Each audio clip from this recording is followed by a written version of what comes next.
I'm Sports Director Jason Britsch, and for the next half hour, we'll be bringing you highlights, scores, updates, everything you need to know from tonight's action. After Tony Romo suffered an injury in the preseason, rookie backup Dak Prescott took the reins and had lots of success, which then brought up an interesting and awkward scenario.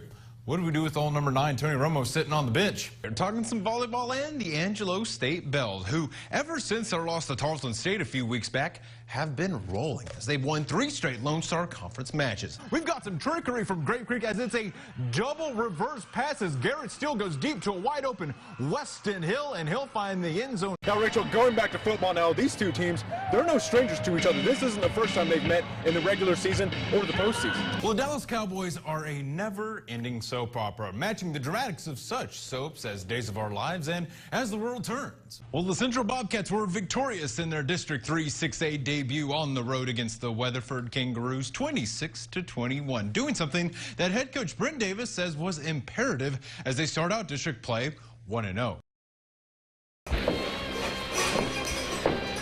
Cody Pfister was born to be a fighter. My first couple of fights, I finished the guys in the first round, so it was just something I was just naturally pretty good at. I mean, come on. He has the word fist in his name. Body hit. After wrestling at Emerald High, Pfister went on to amateur cage fight, where he literally turned heads. I don't know, I was just always good at it. My first fight ended up knocking the dude out real quick. The reason for his success? His constant drive to be better. Even with the talent that he does have, he works hard. And a lot of people, I've seen a lot of people that have talent, but they don't have the work ethic. That's what sets Cody apart. Pfister's goal is to be a UFC champion. But first, he needs to win his fight on Saturday. My game plan is just go out there, be very aggressive, and just go out there and wear him down, really, My cardio is really good, so I plan on just using that against him, just going out there and just taking the fight to him. And it doesn't hurt to have so many from his home in his corner. It's awesome to be one of the guys to make it in, the UFC from Amarillo. We're a great town, there's so much support and stuff here. It's just, without everybody's, support and help, I definitely wouldn't be able to do what I do. If you've been to a Randall Raiders football game, chances are you've seen 11-year-old Josh Edmondson on the sideline. Always does a mother's heart good to see their kids happy. Josh and his family's journey to this point has been tough. When Josh was just 2.5 years old, his mom Michelle noticed something wasn't right. He started losing hair and complaining of leg pain just on the right side, and he would always have fever. But the pain got worse. It makes my bones hurt, so when it's hurting really bad, I have to take a high dosage of pain medicine to calm it down, but it doesn't really stop the pain. It would take doctors 2.5 years to find out exactly what was wrong. It's chronic recurrent multifocal osteomyelitis, which is a 1 in a million bone marrow disease that causes tumors and lesions inside of his bones. Josh's bones are brittle. Heartbreaking considering all he wants to do is play football.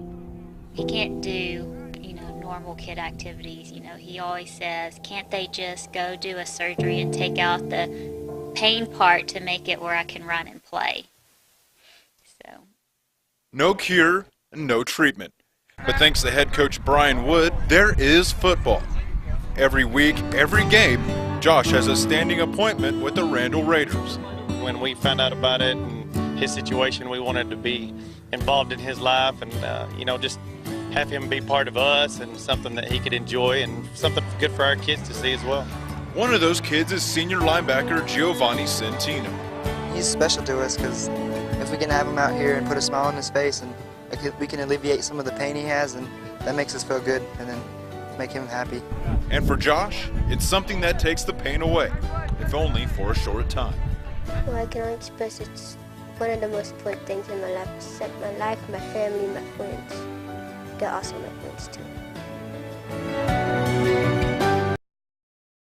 Well, good evening, everyone, and welcome to a Thursday night edition of high school football action. We're doing this because we had several games moved from Friday night to tonight due to expected inclement weather in the Concho Valley tomorrow night. And one of those games that was moved was the renewing of a rivalry as the Sonora Broncos hosted the Wall Hawks. Wall won every meeting between the two from 2012 to 2015. Then the two took a break from each other until tonight. So let's head out to Bronco Stadium to see if Wall could continue the streak or if Sonora could bring it to a close. First quarter, no score. Chase Rios gets the handoff up the middle, fights and struggles to the goal line as he stretched for the end zone. The ball is knocked out, but Wall's Hunter Teplasek is there to recover it in the end zone for the score. Failed extra point makes it 6-0 Hawks. Later in the game, Wall quarterback Mason Books' pass is picked off by Wilson Johnson, but nothing would come of their drive. Same score second quarter after converting on fourth down to keep the drive alive. Mason Kendall gets the pitch and would rumble into the end zone for the score. Failed two-point conversion keeps it 12-0 Hawks,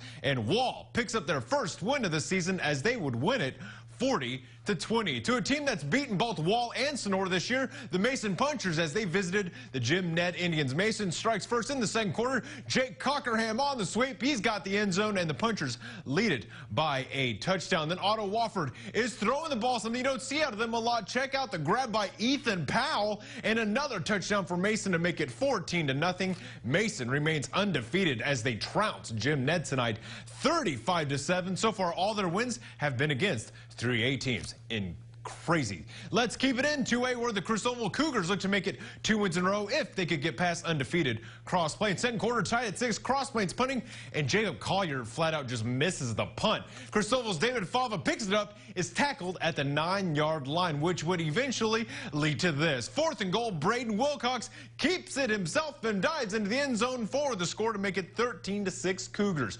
1.5 minutes left in the first half. Buffalo's Caleb Hernandez with the pass to Theron Allen in the end zone. That would tie it up at 13 apiece. The Cougars, though, would roar back in the fourth quarter as they would come back to stun Cross Plains, handing them their first loss of the season, 27-26. And how about some six-man action as the Eden Bulldogs welcomed the Rochelle Hornets to Sanders Field. Second quarter, Hunter Rogers with the touchdown pass to Anthony Moya to make it 49-8 Eden. Same quarter, same score. Eli Uresti with the nice run as he hurdles the defender, gets deep down into Rochelle territory. Nothing, though, would come of the drive. Near the end of the first half, it's Hunter Rogers with another touchdown pass to Ethan Saucedo. The Eden would go on to run away from Rochelle in this one. Easy win, 58-8. To some more Thursday night scores for you. The Brady Bulldogs look to bounce back this week at home against the Dublin Lions after falling last week to Llano. And tonight the Bulldogs kept it close but would ultimately fall late, 20-7. And after suffering their first loss of the season last week against Highland, the Brought Longhorns continued their road trip to Santa Ana, and the Longhorns are your winners as they blow out the Mountaineers 68-18, improving to 3-1 on the season.